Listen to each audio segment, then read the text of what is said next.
Hey, what's up, everybody? Video 44 coming at you with another video. All right, so how about them Lakers, man? Beat the Nuggets yesterday. I think it was 123-100. The defense was stellar. The offense was clicking. The energy was high. All players were a plus in the plus minus. Very dangerous basketball team. Very dangerous team we've become at this point. And look, I'll tell you this much. If there's anything I've learned about these Lakers, is that you can't underestimate the defense. I didn't see that before, but I see it now. You cannot underestimate the defense. This team can play against bigger players. We have to prove that we can stop the speed demons like De'Aaron Fox and guys like that, Ja Morant. But what they've shown is that they have a way of attacking bigs at this point that should be able to fluster the best of them. And so I'm curious to see how we do against the Rockets, because the Rockets pose different threats along with the bigs, because they have much more athletic and younger talent that can speed past us, and they play great defense. And one thing the Nuggets didn't do was play any defense whatsoever. And so that, while the Rockets offense isn't as strong, they do have a Jokic-like piece in the middle. I don't know that their catch-and-shoot talent is as strong, but they do have multiple players that are big, create problems for us size-wise. And so I don't know if that's the greatest matchup. You look at the Memphis Grizzlies as well with Ja and then Bane and those big guys that they have. I wonder about the matchup. But ultimately what we've proven is that we can overcome the Denver Nuggets. And that's what I think is most important at this point. When you consider the mental hurdle that ultimately trying to beat that team provided us, you understand that it's going to be very difficult to see the Nuggets be able to have that type of mental hold or mental edge on this team going forward after the way they performed yesterday and the demonstrative effort that was put in place against them in altitude. And so I'd imagine that you're going to see better performances from Jokic, him attempting only 7 shots. A lot of that had to do with the defense, but some of that is just him not being aggressive scoring the ball. I do believe he'll rectify that in the next matchup mid-March. But at the end of the day, if what we did is any indicator of what it is we're capable of doing, that's not the problem for them. The problem for them is how they're going to affect us in defense and stop us in transition. They are a bad transition defensive team. And I don't know where the solution to that is going to be coming from anytime soon. When you consider the athleticism on this team, the Nuggets is a bit lacking. And the players that they have that they rely upon are starting to age a little bit. You know, Porter's getting a little older, Murray's getting a little older. Not to say that those guys are out of their prime, but they're headed in that direction. And so as we consider where this team is right now, I don't love the Nuggets going forward, even though they had a 9-game winning streak behind us.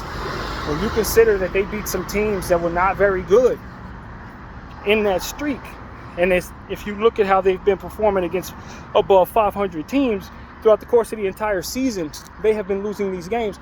I don't know if they're not a team that you would expect has a high probability of being ousted earlier than one would think. They get the wrong matchup, it could be curtains for them. You know, if I'm the Dallas Mavericks, I feel pretty confident against the Denver Nuggets if they're fully healthy, with all those bigs in place to swarm with those perimeter defenders and a guy like Kyrie Irving who can execute well. I would be concerned. Now, granted, you have to put an asterisk on that, given the fact that Anthony Davis is on the team and he had major problems with Jokic, and not only on the basketball court, but it seemed to me that it was a hurdle for him overcoming. So I don't know if the Dallas Mavericks didn't inherit that DNA. But when you consider the Dallas Mavericks are a team that's in like the 9th seed right now, probably going to win their play-in tournament game, I would imagine that if that holds up and the Nuggets run to them at the 2 position or the 3 position, if they hold their spot, I don't know if I have the Nuggets winning that series against the Dallas Mavericks, who are a high-level play-in tournament contender. You know, and that's the problem that you run into if you're one of the top couple seeds. Are you not running into a higher-level seeded team than if the season were to start over? Since a lot of these teams have made such drastic changes, I mean, I'm not 100% certain that this is the same Western Conference that the OKC Thunder have been dominating all season long. I don't think it is when you consider the addition that some of these teams have made, particularly the Lakers bringing in Luka Doncic and Dallas bringing in Anthony Davis on top of the other centers that they have. And so you have to consider what matchups could potentially be in place for some of those teams at the top of the conference who dominated in the first half and may continue to dominate depending on the strength of their schedule, but may not necessarily find themselves able to dominate in the playoffs like they did in the regular season. This could potentially be the bane of a team like OKC or Houston or Denver or Memphis or even my Lakers. If some of these teams who are at the bottom of the seedings start to really express their potential going forward. And so that's what I wonder about. I think my Lakers pose a very strong threat on the offensive end of the ball, and since we've been fantastic defensively over the last 15 games, literally the number one defense in the NBA, I have to wonder if there's not something to that which would make you feel like this team could be defensively sound in a 7-game series against really anybody. If their potential is that high on the defensive side, and you already know with the addition of Luka Doncic coupled with the high-level play of LeBron James and Austin Reeves and Rui Hachimura, if all of those guys are as devastating offensively as we believe they are, and their defense can be as good as it's been over the last 15 games, are we not the favorite to lead the entire conference? Isn't that the essence of what a contender is? A great defense and offensive team with the ability to close games down the stretch. I think we've proven that our defense is better than it's supposed to be on paper. And I think we've proven in yesterday's game that our offense's potential is championship worthy. So that's my point of view. I would be very, very cautious trying to play the Los Angeles Lakers in a 7-game series, really for anybody, as long as this team is healthy. Now, I think the problem for us is just like any other team in the league. You got to stay healthy.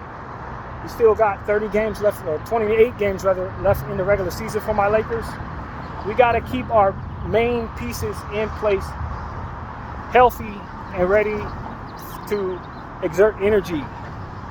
And so that's what's going to be key. The conditioning level of a Luka Doncic, the sustainability in the second half for LeBron James, the overall sustainability of Austin Reeves, Rui Hachimura staying healthy, Jackson Hayes and these guys.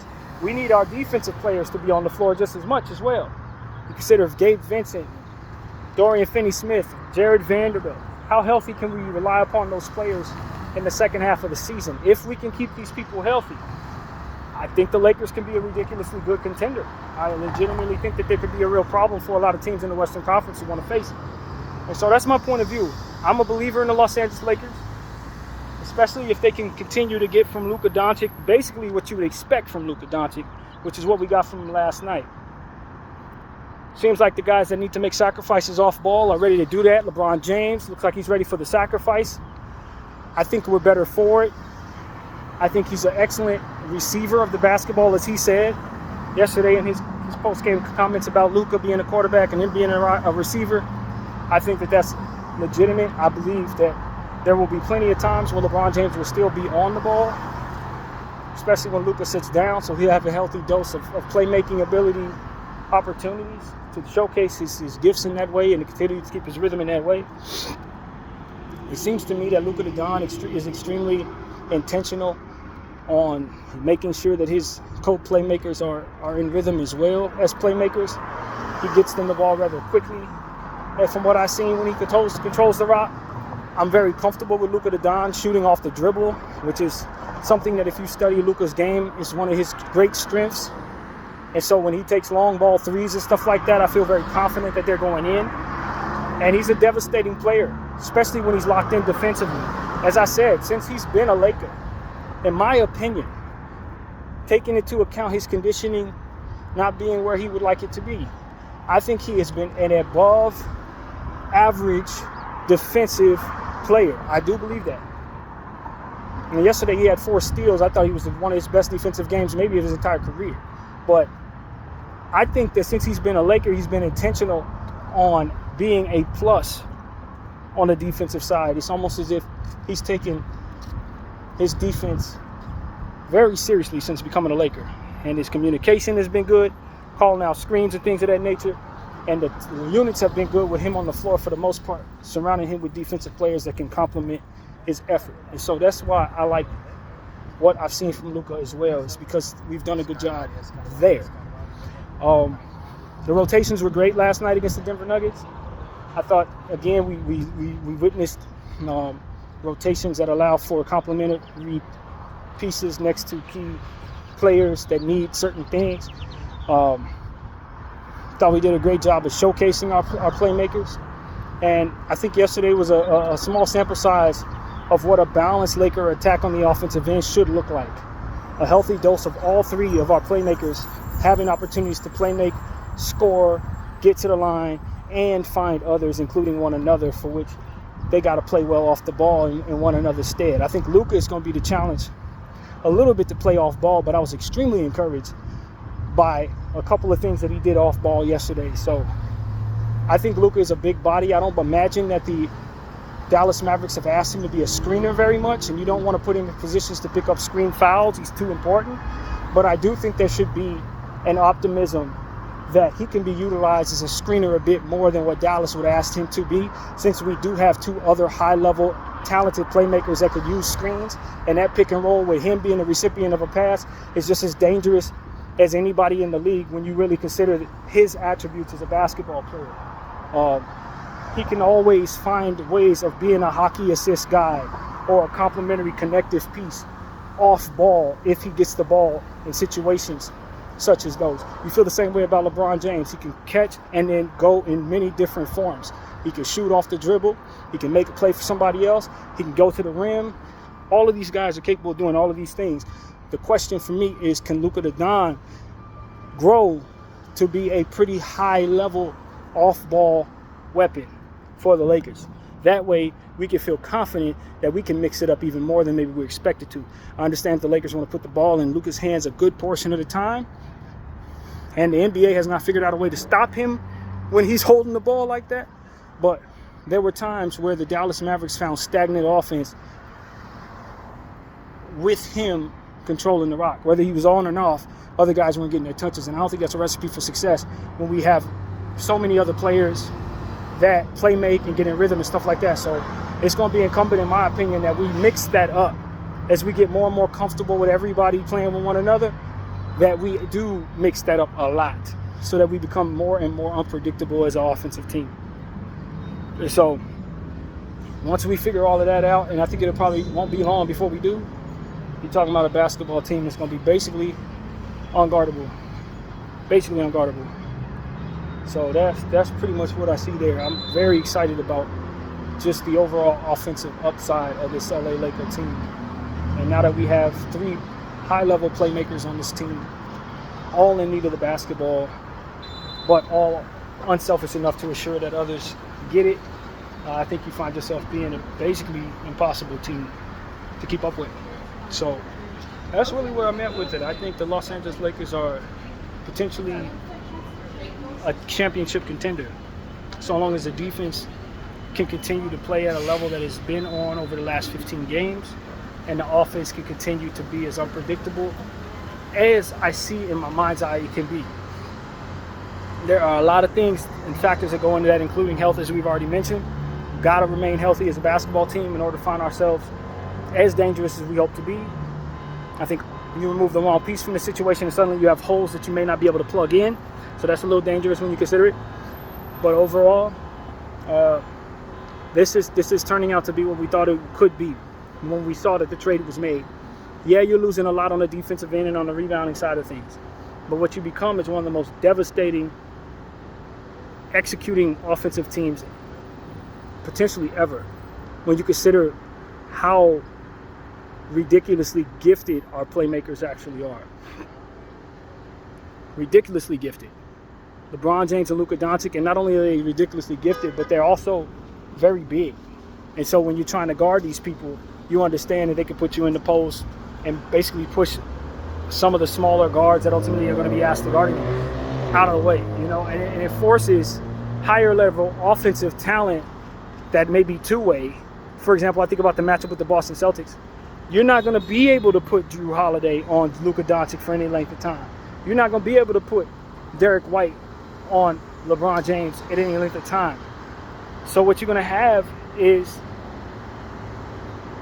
guys like Jason Tatum having to use fouls on Luka Doncic and LeBron James. Guys like Jaylen Brown have to use fouls on Luka and LeBron. So it becomes a tricky situation for teams like that who require both their defensive players to also score the ball.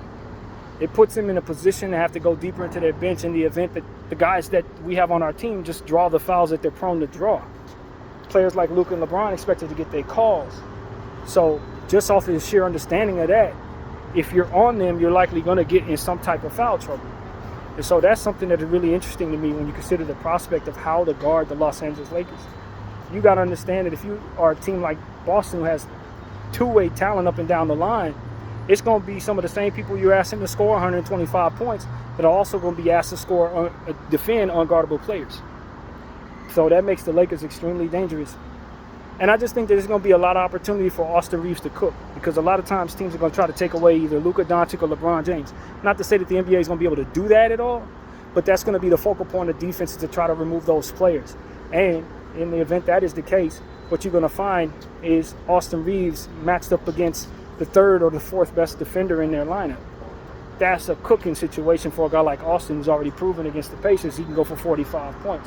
And so for me, I look at this situation and I say, as long as Austin's efficient and continuing to be unselfish and not looking to just score 100% of the time when those situations come about, if he can be a connective piece as he's prone to be when he's at his best, it just makes it significantly more difficult to deal with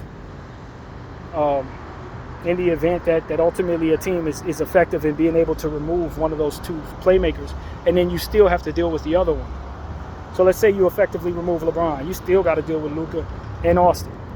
Let's say you effectively remove Austin. Well, you got Luka and LeBron down there and you haven't done anything with it. You can see unprecedented things. You're talking about like two players with 40-point triple-doubles in the same basketball game. Like, you can legitimately see something like that.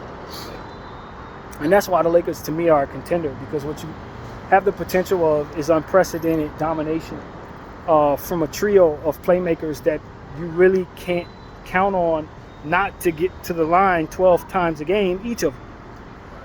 12, like, you can totally see a game where Austin gets to the line 11 times, Bron gets to the line 10 times, and Luka gets to the line 10 times. You're talking about like 32 points coming from the line just from three players. You know, it's a million different things you have to think about when trying to guard this team. And that is why I believe that if they're healthy, when it comes down to playoff time, I don't know that there are too many teams that are going to have answers for this team 4 out of 7 games. You may be able to overcome them 1 or 2 games, but the high level upside and consistency, the high ceiling of these players and the high floor of these guys, rather, makes it so that they're probably going to go off on you even if you're effective in defending them. One of them can pull you all the way out of a basketball game. And if all three got it cooking, I don't know how the hell you stop that. I don't know how you stop that, and I don't know that we don't see records broken in regards to the type of ceiling the team can make happen on the score. I would not be surprised to see the Lakers get 160 points in a game. That would not shock me. And I don't think it should shock anybody if they pull something like that off. So that's what I'm saying to you guys. And with them being a above average, if not good, defensive team, yeah, man, that's scary. That's more than scary. That's a death wish for a lot of basketball teams, a lot of good ones at that. So that's really my point of view. I just think that I already told people when we made that trade that I thought we had the potential to be the best offense in the game, maybe one of the best offenses we ever seen. Yesterday, you saw the beginning stages of what ultimately that's supposed to look like if all three of these playmakers are healthy and our catch-and-shoot players are playing well. Because there's no stopping them. The intellect and the gift that all three of these players possess make it so that there's really no defense they can't cook against without the other two. You know, they can have teams built around each of these dudes in theory. So that becomes a situation where it's like if they're all clicking and they're all playing off one another, I don't know how you stop this. I don't know how you stop this. You just got to hope LeBron James starts slowing down at this point. You got to hope he starts taking on it father time in a way that he's not showing right now. So that's really what it is. Over the next 2 years, this Laker team could potentially win both of those championships. There's a probability that they are going to go deep into the playoffs at this point, just off of the sheer nature of the floor of all three of these players and just the field itself. When you study the teams in the league, who the hell is defending these people? Who is actually going to be able to find a scheme that works 4 out of 7 times against those three? And I honestly don't know where that's coming from. This reminds me of the unguardability in a way of the Golden State Warriors when they had KD, prime Steph, prime Draymond, prime Clay. That's what this actually reminds me of. And when the Lakers figure it out, that's exactly the type of devastation on the offensive end that I expect could be possible. So yeah, man, I think the ceiling's high. I think the floor is high.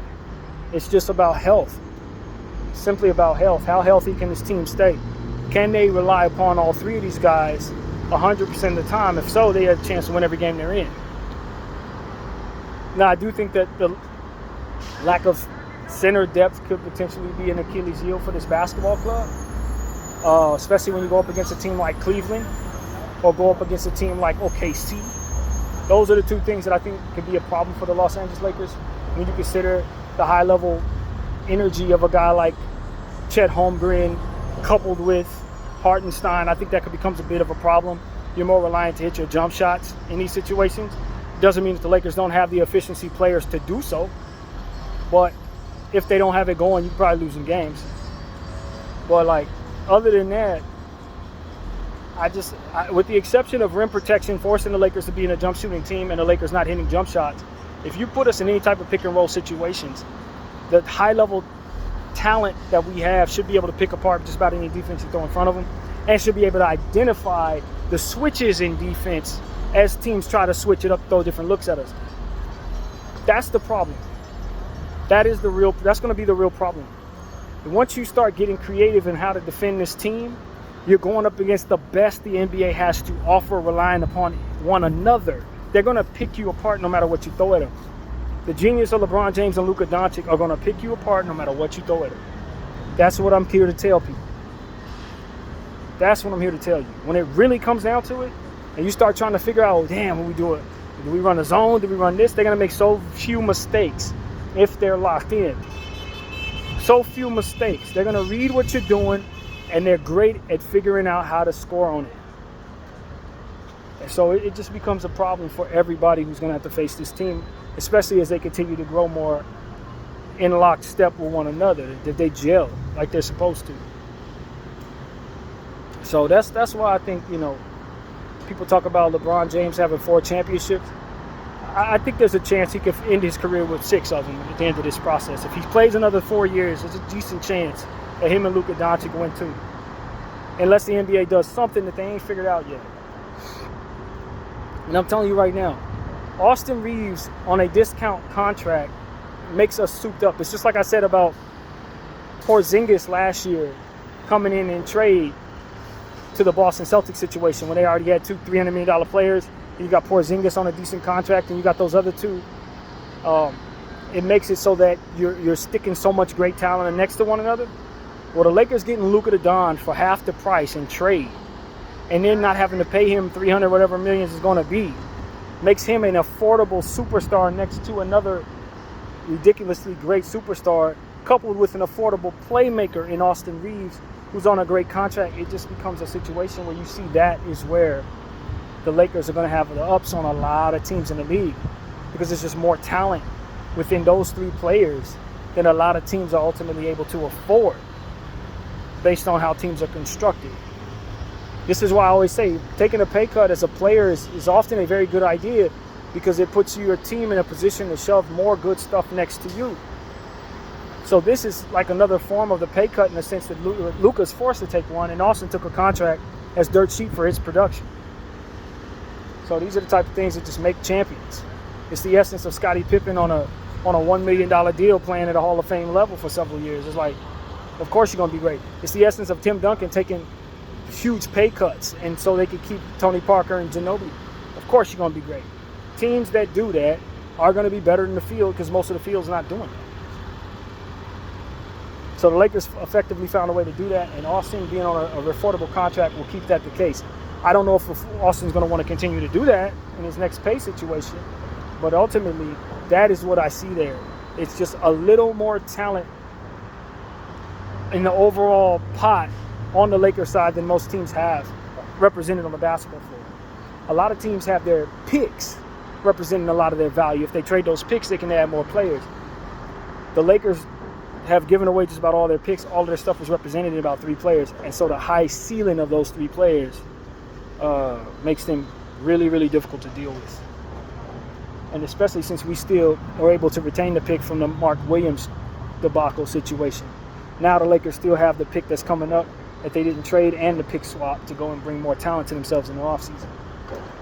So that's what I'm saying. Like, I wouldn't rule out LeBron James getting another chip or 2. I wouldn't rule that out. Now that they brought this 25-year-old playmaker in place next to him, he's going to keep on playing like this. That's basically 2 MVP-level talents on the same team. And while I like Anthony Davis a lot and felt like he provided some of that, this is a different thing because it pushes more of your chips to one side of the ball, which gives you what I've heard being said as a superpower on the offensive end. You're absolutely, incredibly impossible to guard. Anthony Davis balanced out your team a bit to where you could be really dangerous defensively and really dangerous offensively, but nothing was like over the top souped up. You know what I mean? Now you bring Luka to the offensive side of the ball, put that with LeBron James, and now all of a sudden you got one of the greatest offensive ever. And I think this is a shot-making league. I know a lot of people say defense wins championships, but I don't think great defense can stop this type of offense. I don't think it can. It's a shot-making league. It's a shot-making era. And so that's ultimately what I think the Lakers have done, is giving themselves a great shot-making core. As to where going up against the Denver Nuggets, we didn't have that, and they would always execute us by out-executing us down the stretch. You know, that would end up being the case with the Lakers. You just couldn't hit enough shots frequently enough against a team that barely missed. Now, you add a high-efficiency floor stretcher and playmaker and pass creator, or whatever you call it, and Luka Doncic next to the great version of that LeBron James. Now, all of a sudden, you have that same dynamic, is greater strength than maybe even they do. And so that's what I'm here to tell you. I think that this team is going to be extremely difficult to guard, if not utterly impossible to guard. So that's my point of view, man. It's a great time to be a Laker fan. The game was fun last night to watch. We overcame a team that we barely beat ever, and we did it in a way that revealed to them that the thing that they used to do in beating us was something that we are now super great at ourselves. And we proved to ourselves that we're also potentially a better defensive team than them right now. And given the fact that they're the number 2 seed in the Western Conference, and that is the case, you've got to feel great about what we're going to be able to do going forward. Got to feel great about that. And I still think that you have more meat left on the bone when you consider Dalton Knecht is basically obsolete right now. And we know what he can do. He has led this team in points in 3 games in his rookie season, including a 37-point performance against the Utah Jazz.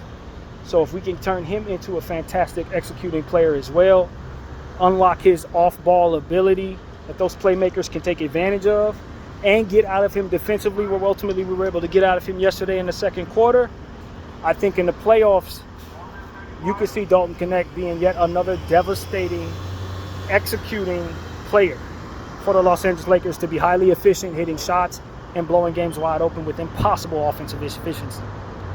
So yeah, that's what I see there, man. That's why I think it's important that we get that kid where he needs to be offensively.